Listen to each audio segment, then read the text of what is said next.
سال تھا 2020، مہینہ تھا اگست کا۔ تل ابیب میں جشن کا سماں تھا، اسرائیلی پرچم ہوا میں لہرا رہے تھے اور وزیر اعظم نیتن یاہو کے لبوں پر فاتحانہ جملے تھے۔ یہ سب ہوتا بھی کیوں نہ، آخر اسرائیل کو اس کے خواب کی تعبیر قریب دکھائی دے رہی، جس کے پیچھے وہ دہائیوں سے بھاگ رہا تھا، یعنی عرب دنیا اسے باضابطہ طور پر قبول کر۔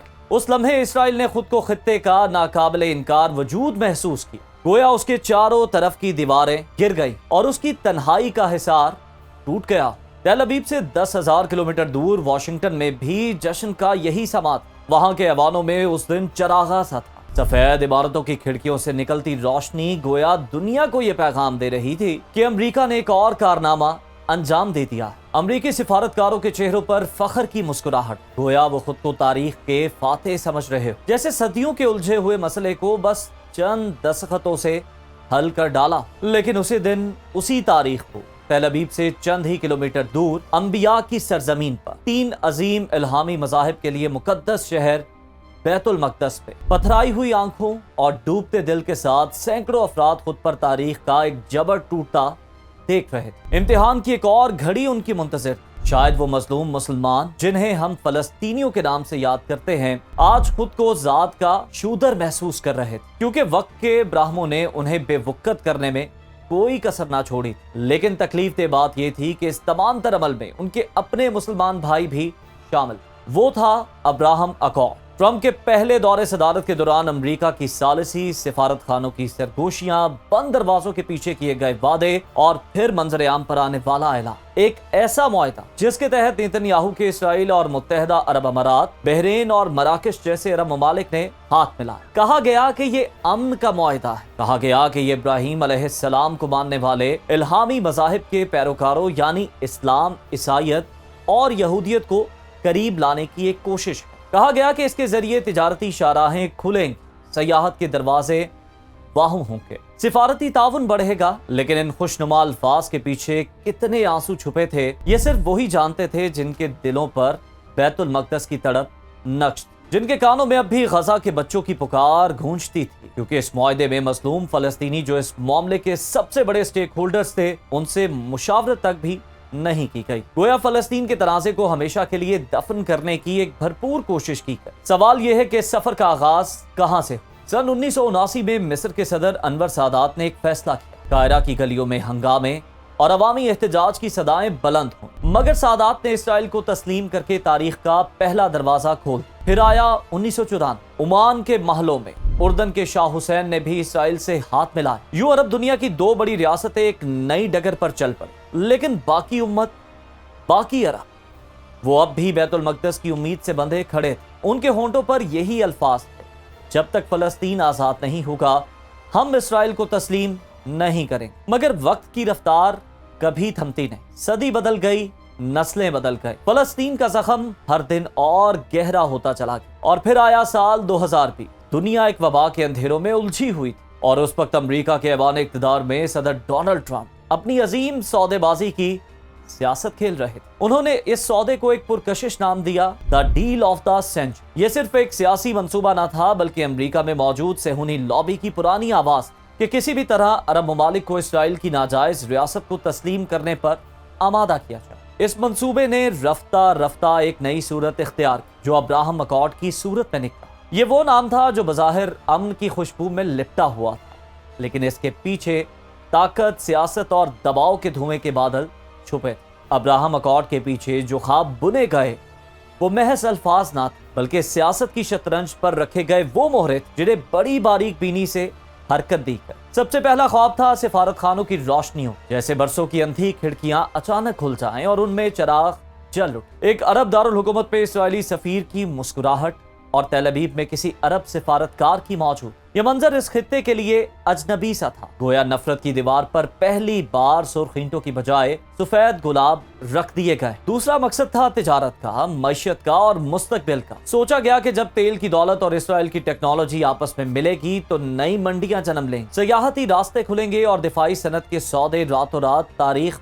بدل ڈالیں گے۔ ریگستانوں میں بننے والے نئے منصوبے اور آسمان کو چھوتی عمارتیں اس خواب کی گواہ بننے لگیں۔ مگر ان سب کے بیچ ایک اور پہلو چھپا ہوا تھا، علاقائی سلامتی کا۔ حقیقت یہ تھی کہ ایران اور اس کے اتحادیوں کا بڑھتا ہوا سایہ کئی عرب حکومتوں کے دلوں میں خوف کی لکیر کھینچ رہا تھا۔ اس معاہدے کے ذریعے گویا کہا گیا ہم مل کر ایک نیا محاذ بنائیں تاکہ توازن ہمارے حق میں رہے۔ یہ سلامتی دراصل اپنی اپنی کرسی کو محفوظ بنانے کا دوسرا نام، اور پھر امریکہ وہ ہمیشہ کی طرح پردے کے پیچھے مسکراتا رہا، اس لیے کہ یہ معاہدہ صرف امن کا وعدہ نہیں بلکہ اپنی خارجہ پالیسی کا تاج، ایک ایسا تاج جو دکھا سکے کہ امریکہ اب بھی دنیا کے سب سے مشکل خطے میں اپنی مرضی کی راہیں تراش سکتا ہے۔ ٹرمپ انتظامیہ نے اسے اپنی جیت کہا، جیسے وہ عرب اور اسرائیل کے درمیان ایک نیا دریا بہا دینے والی۔ یوں یہ مقاصد کاغذ پر خوبصورت الفاظ میں لکھے گا، سفارت، تجارت، سلامتی اور پالیسی کی کامیاب، لیکن حقیقت میں یہ خواب صرف طاقتوروں کے مفاد کا آئینہ تھا، اور اس آئینے میں فلسطین کی ٹوٹی ہوئی تصویر کہیں نظر نہیں آ رہی۔ تاریخ کے اس متنازع ترین معاہدے میں جو ممالک شامل ہیں ان میں سر فہرست وہ سرزمین جسے دنیا متحدہ عرب امارات کے نام سے جانتی، اچانک ایک فیصلے کے ساتھ دنیا کے نقشے پر نمایاں ہو گئے۔ دبئی کی چمکتی روشنیوں، ابوظہبی کے شاہی محلہ اور ریگستانی خاموشی کے بیچ ایک اعلان ہوا، ہم اسرائیل کو تسلیم کرتے ہیں۔ یہ اعلان صرف الفاظ نہیں تھے بلکہ صدیوں پرانی ایک دیوار میں پہلا شگاف۔ ابھی یہ خبر دنیا بھر کے اخبارات میں سیاہی بن کر سوکھ بھی نہ پائی تھی کہ بحرین کی ساحلی ہوا نے بھی وہی پیغام سنایا۔ خلیج کے نیلے پانیوں میں ہلکی ہلکی لہریں اب ایک نئی کہانی دہرا رہے۔ بحرین جو ایک چھوٹی سی مملکت ہے مگر اپنے فیصلوں میں بڑی ہمت دکھاتی، اسرائیل کے قریب جا بیٹھ، وقت کا پہیہ آگے گھوما اور افریقہ کی دھرتی پر موجود سوڈان بھی اسی قافلے میں شامل ہو لی۔ وہی سوڈان جس نے کبھی عرب لیگ کے اجلاس میں اسرائیل کو مسترد کرنے کے نعرے بلند کیے تھے، اب اپنے زخم خوردہ ماضی کو بھلا کر اس نئے اتحاد کا حصہ بن گیا۔ اور پھر مراکش، وہ سرزمین جو اندلس کی یادوں اور صوفی سلسلوں کی خوشبو سے بھری ہوئی ہے، اس نے بھی اسرائیل سے ہاتھ ملا کر اپنی تقدیر کا ایک نیا ورق پلٹ۔